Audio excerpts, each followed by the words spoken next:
Hi, my name is Raphael Uziel, and this is Project 3 Pizza for CS50's Web Programming with Python and JavaScript course.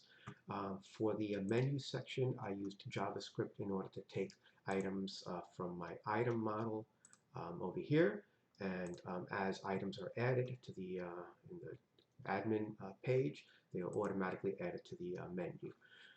First, the shopping section, I again use JavaScript. So for example, if a user chooses a 2-topping pizza, additional drop-down menus will appear where they can add those items, and we add it to the cart.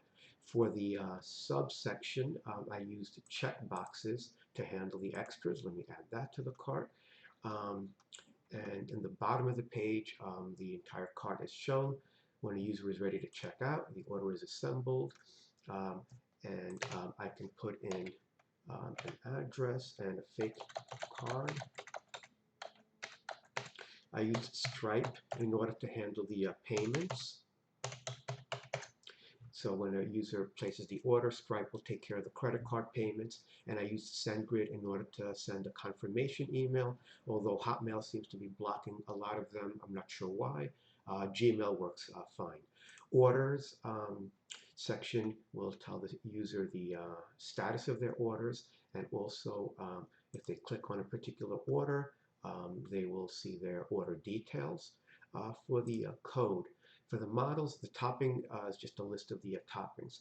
Item includes the type of item pizza, the name, the size, the base price, and how much the price of the extras.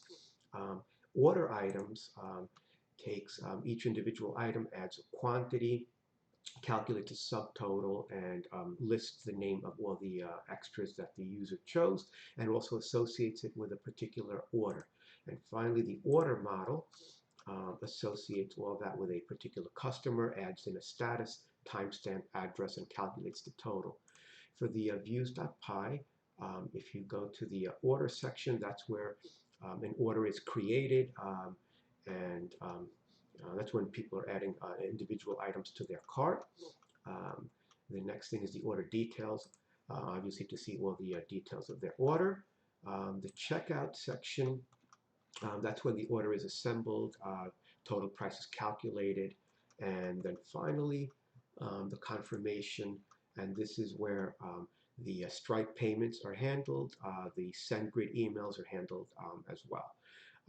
It was a tough project. I had to start from scratch 3 times. I watched the lecture twice, but it was also a lot of fun. Thank you very much for watching.